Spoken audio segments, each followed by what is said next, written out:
Assalamualaikum warahmatullahi wabarakatuh. Selamat datang di video kami. Semoga kalian menyukai video kami. Pada kesempatan hari ini, kami akan mempresentasikan proposal penelitian dalam rangka memenuhi ujian akhir semester mata kuliah Sistem Pengendalian Manajemen tahun 2023. Sebelumnya, perkenalkan kami dari kelompok 3 yang beranggotakan Susi Purwanti dengan NIM 21220019 dan saya Ica Hoerotunisa dengan NIM 21220027. Untuk makul SPM ini, kami dibimbing oleh Ibu Angelia Pribadi, SE MSc AK.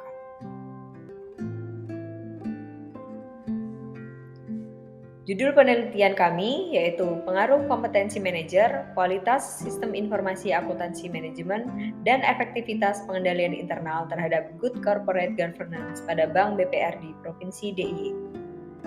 Pada kesempatan ini kami akan menyampaikan bab 1-3, kemudian bab pertama akan disampaikan oleh Mbak Susi. Silakan Mbak Susi. Baik, terima kasih Mbak Ica untuk waktunya. Saya akan bacakan mulai dari bab 1. Yang pertama adalah latar belakang, kedua adalah rumusan masalah, ketiga batasan permasalahan, keempat tujuan penelitian, kelima manfaat penelitian, dan terakhir sistematika penulisan. Pendahuluan. Pertama yaitu latar belakang. Bank Perkreditan Rakyat atau BPR sebagai lembaga yang mengemban amanat dari masyarakat atau nasabah perlu untuk menjaga kepercayaan tersebut melalui pengelolaan yang baik dan benar yang terwujud dalam Good Corporate Governance atau GCG dengan menerapkan prinsip transparansi, akuntabilitas, tanggung jawab, independensi, dan kewajaran. Setiap BPR diwajibkan untuk melaksanakan dan menjalankan kegiatan perbankan sesuai dengan prinsip yang sudah ditetapkan oleh lembaga otoritas jasa keuangan. BPR banyak dihadapkan dengan masalah internal maupun eksternal. Selain dari sisi persaingan dengan bank umum, kualitas SDM di masing-masing BPR juga menjadi penghambat BPR untuk maju. Sementara pada sisi eksternal, banyaknya industri keuangan yang masuk segmen BPR membuat pasar BPR semakin sempit. Tidak hanya bank umum, saat ini koperasi simpan pinjam dan finansial teknologi saling berlomba-lomba mendapatkan pasar dari kalangan UMKM yang selama ini menjadi target BPR. Selain adanya kompetensi dan sistem informasi akuntansi manajemen, diperlukan pengendalian internal agar berjalan sesuai dengan kebutuhan sehingga mengurangi resiko penyimpangan dari tujuan perusahaan yang sudah ditentukan sebelumnya. Selanjutnya yaitu rumusan masalah. Pertama, apakah kompetensi manajer berpengaruh terhadap penerapan Good Corporate Governance pada Bank BPR di Provinsi DIY?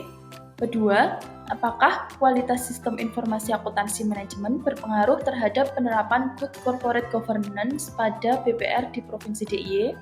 Ketiga, apakah efektivitas pengendalian internal berpengaruh terhadap penerapan Good Corporate Governance pada BPR di Provinsi DIY? Keempat, apakah kompetensi manajer berpengaruh terhadap kualitas sistem informasi akuntansi manajemen pada Bank BPR di Provinsi DIY? Kelima, apakah efektivitas pengendalian internal berpengaruh terhadap kualitas sistem informasi akuntansi manajemen pada Bank BPR di Provinsi DIY? Keenam, apakah kompetensi manajer melalui kualitas sistem informasi akuntansi manajemen berpengaruh terhadap penerapan Good Corporate Governance pada BPR di Provinsi DIY? Ketujuh, apakah efektivitas pengendalian internal melalui kualitas sistem informasi akuntansi manajemen berpengaruh terhadap penerapan Good Corporate Governance pada BPR di Provinsi DIY? Selanjutnya adalah batasan masalah. Penelitian dibatasi hanya pada masalah kompetensi manajer, kualitas sistem informasi akuntansi manajemen, efektivitas pengendalian internal, dan pengaruhnya terhadap penerapan Good Corporate Governance dengan subjek penelitian Bank BPR yang ada di Provinsi DIY. Selanjutnya yaitu tujuan penelitian. Pertama, mengetahui pengaruh kompetensi manajer terhadap penerapan Good Corporate Governance pada Bank BPR di Provinsi DIY. Kedua, mengetahui pengaruh kualitas sistem informasi akuntansi manajemen terhadap penerapan good corporate governance pada Bank BPR di Provinsi DIY. Ketiga, mengetahui pengaruh efektivitas pengendalian internal terhadap penerapan good corporate governance pada Bank BPR di Provinsi DIY. Keempat, mengetahui pengaruh kompetensi manajer terhadap kualitas sistem informasi akuntansi manajemen pada Bank BPR di Provinsi DIY. Dan yang kelima, mengetahui pengaruh efektivitas pengendalian internal terhadap kualitas sistem informasi akuntansi manajemen pada Bank BPR di DIY. Keenam, mengetahui pengaruh kompetensi manajer melalui kualitas sistem informasi akuntansi manajemen terhadap penerapan good corporate governance pada Bank BPR di Provinsi DIY. Ketujuh, mengetahui pengaruh efektivitas pengendalian internal melalui kualitas sistem informasi akuntansi manajemen terhadap penerapan good corporate governance pada Bank BPR di Provinsi DIY. Selanjutnya yaitu manfaat penelitian. Manfaat penelitian terbagi menjadi dua. Yang pertama yaitu manfaat teoritis sebagai dasar pengembangan literatur mengenai pengaruh kompetensi manajer, kualitas sistem informasi akuntansi manajemen, dan efektivitas pengendalian internal terhadap penerapan good corporate governance khususnya pada Bank BPR di Provinsi DIY. Kedua yaitu manfaat praktis. Pertama, bagi BPR, agar Bank BPR di Provinsi DIY bisa lebih maju demi meningkatkan pelayanan kepada masyarakat, khususnya pengusaha mikro dan pengusaha kecil. Kedua, bagi lembaga OJK, dapat memfokuskan diri terhadap faktor-faktor tersebut dalam hal pengawasan terhadap Bank BPR. Selanjutnya yaitu sistematika penulis. Bab 1. Bab ini membahas tentang pengantar yang menjelaskan topik-topik utama terkait dengan penulisan skripsi, seperti latar belakang permasalahan, perumusan pokok permasalahan, batasan permasalahan, tujuan penelitian, manfaat penelitian, dan sistematika penulisan. Bab 2. Bab ini membahas mengenai dasar penulisan skripsi, yaitu landasan teori, penelitian terdahulu, kerangka penelitian, dan pengembangan hipotesis. Bab 3, bab ini membahas tentang metode penelitian yang diterapkan dalam penulisan skripsi yang mencakup definisi operasional dan pengukuran variabel, populasi, dan teknik pengambilan sampel, metode pengumpulan data, serta teknik analisis data. Bab 2. Bab 2 terdiri dari landasan teori, penelitian terdahulu, kerangka penelitian, dan pengembangan hipotesis, tinjauan pustaka, dan hipotesis. Yang pertama, landasan teori. Teori keagenan. Menurut Widiatmoko 2023, teori agensi merupakan hubungan kontrak antara prinsipal pemberi kontrak dan agen atau penerima kontrak. Dalam hal ini, prinsipal mengontrak agen untuk bekerja demi kepentingan dan tujuan yang diberikan dengan mengatasnamakan prinsipal sehingga agen diberikan kewenangan dalam membuat keputusan. Prinsipal tersebut pemegang saham. Prinsipal disebut pemegang saham dan agen disebut manajer perusahaan. Dalam teori ini juga memperlihatkan adanya pendelegasian dari prinsipal kepada manajer perusahaan untuk menjalankan perusahaan. Selanjutnya, teori stakeholder. Menurut Anggraini dan Rahmawati 2023, tentunya organisasi atau perusahaan tidak dapat berdiri sendiri, harus terhubung dengan beberapa pihak yang disebut dengan stakeholder. Pengertian stakeholder mencakup semua pihak yang memiliki hubungan dengan perusahaan dan baik secara langsung maupun secara tidak langsung, mempengaruhi atau dipengaruhi. Teori pemangku kepentingan menjelaskan bahwa perusahaan bukanlah entitas yang hanya bertindak untuk dirinya sendiri, tetapi harus membawa manfaat bagi pemangku kepentingannya. Oleh karena itu, tanggung jawab perusahaan yang awalnya hanya diukur sebagai indikator finansial harus dialihkan dengan mempertimbangkan faktor sosial, baik internal maupun eksternal. Selanjutnya yaitu teori legitimasi. Menurut Romadona 2023, teori legitimasi merupakan salah satu teori yang paling banyak disebutkan dalam bidang akuntansi sosial dan lingkungan. Teori legitimasi telah digunakan dalam kajian akuntansi untuk mengembangkan teori pengungkapan tanggung jawab sosial dan lingkungan. Teori legitimasi merupakan sistem pengelolaan perusahaan yang berorientasi pada keberpihakan terhadap masyarakat, pemerintah, individu, dan kelompok masyarakat. Hal ini mengindikasikan adanya kontrak sosial antara perusahaan terhadap masyarakat dan adanya pengungkapan sosial lingkungan. Perusahaan menjalankan kontrak sosial harus menyesuaikan dengan nilai dan norma yang berlaku agar berjalan dengan selaras. Selanjutnya, kompetensi manajer. Menurut Hapsah 2018, kompetensi manajerial atau managerial competence adalah kompetensi yang berhubungan dengan berbagai kemampuan manajerial yang dibutuhkan dalam menangani tugas organisasi. Kompetensi manajerial meliputi kemampuan menerapkan konsep dan teknik perencanaan, pengorganisasian, pengendalian, dan evaluasi kinerja unit organisasi, juga kemampuan dalam melaksanakan prinsip good governance dalam manajemen pemerintahan dan pembangunan termasuk bagaimana mendayagunakan kemanfaatan sumber daya pembangunan untuk mendukung kelancaran pelaksanaan tugas. Untuk landasan teori yang kelima, kualitas sistem informasi akuntansi manajemen. Sistem informasi akuntansi manajemen adalah aplikasi sistem informasi untuk membuat laporan yang berorientasi manajemen, berformat tetap, terdiri dari informasi keuangan dan non-keuangan. Sistem informasi akuntansi manajemen adalah sistem informasi yang menggunakan input dan berbagai proses yang diperlukan untuk mengelola organisasi untuk menghasilkan keluaran atau output dan memberikan informasi yang berguna untuk memprediksi hasil dari kegiatan. Ini juga merupakan alat yang efektif untuk melakukan internal dan eksternal yang digunakan manajer untuk memantau kinerja organisasi. Untuk landasan teori yang keenam adalah efektivitas pengendalian internal.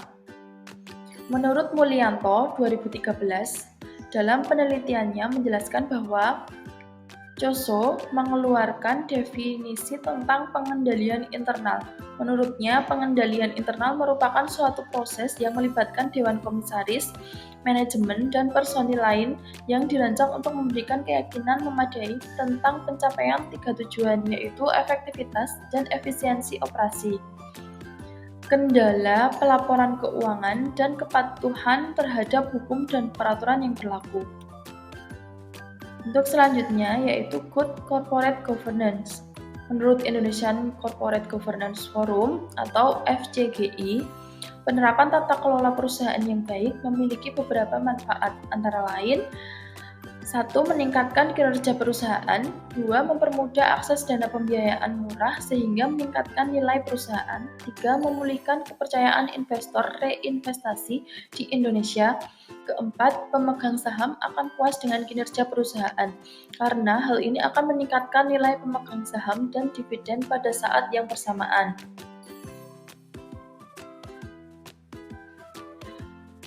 Penelitian terdahulu.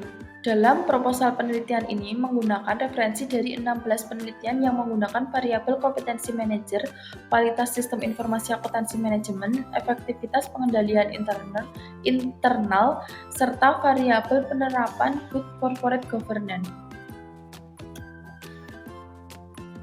Selanjutnya yaitu kerangka penelitian. Berikut adalah kerangka dari penelitian kami. Terdapat 4 variabel dalam penelitian kami. Yang pertama yaitu variabel dependent, good corporate governance. Yang kedua yaitu variabel independent, yaitu kompetensi manajer dan efektivitas pengendalian internal. Dan yang ketiga adalah variabel intervening, yaitu kualitas sistem informasi akuntansi manajemen. Kemudian pengembangan hipotesis. Yang pertama, Kompetensi manajer berpengaruh positif terhadap penerapan good corporate governance. Yang kedua, kualitas sistem informasi akuntansi manajemen berpengaruh positif terhadap penerapan good corporate governance. Yang ketiga, efektivitas pengendalian internal berpengaruh positif terdapat penerapan good corporate governance. Dan yang keempat, yaitu kompetensi manajer berpengaruh positif terhadap kualitas sistem informasi akuntansi manajemen. Yang kelima, efektivitas pengendalian internal berpengaruh positif terhadap kualitas sistem informasi akuntansi manajemen. Yang keenam, kompetensi manajer melalui kualitas sistem informasi akuntansi manajemen berpengaruh positif terhadap penerapan good corporate governance. Yang ketujuh, efektivitas pengendalian internal melalui kualitas sistem informasi akuntansi manajemen berpengaruh terhadap penerapan good corporate governance. Kemudian, bab 3 akan dibacakan oleh Mbak Ica. Terima kasih kepada Mbak Susi. Selanjutnya saya akan menyampaikan bab 3, yaitu definisi operasional dan pengukuran variabel, populasi dan teknik pengambilan sampel, metode pengumpulan data, serta teknik analisis data. Yang pertama yaitu definisi operasional dan pengukuran variabel, bahwa pada penelitian ini terdapat 4 variabel. Yang pertama yaitu kompetensi manajer dengan indikator keterampilan konseptual, kemampuan hubungan interpersonal, dan kemampuan teknik dengan skala pengukuran ordinal dari sumber Seruni Hapsah 2018. Kemudian variabel yang kedua, kualitas sistem informasi akuntansi manajemen dengan 7 indikator yaitu relevance, akurasi, completeness, broad scope, timeline, aggregation, integration dengan skala pengukuran ordinal sumber dari Dira Maitri.